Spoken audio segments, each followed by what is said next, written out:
Breaking news, Paolo Avellino, pinapak ng halik si Kim Chiu.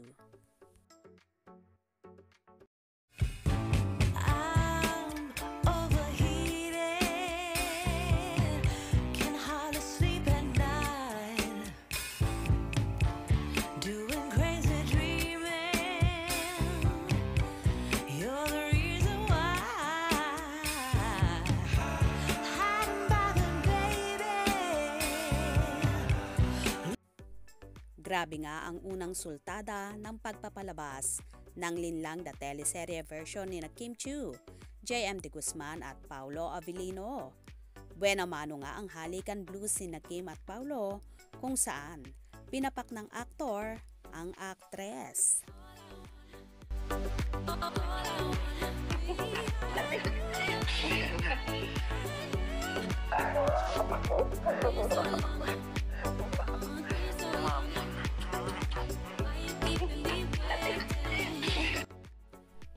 Sa naturang video kasi ay ibinalita ni Juliana Kim sa asawang si Victor Paolo na nagdadalang tao ulit siya, kung saan ipinakita ni Juliana ang ultrasound sa asawa bilang sorpresa. Tuwang-tuwa naman si Victor kaya gano'n na lang siya kasaya at hinalik-halikan niya ang kanyang asawa. Tila magiging masalimuot naman ang magiging katayuan ni Juliana sa biyenan niyang si Amelia, kung saan pinagmamalupitan siya nito at hindi tinatrato ng tama.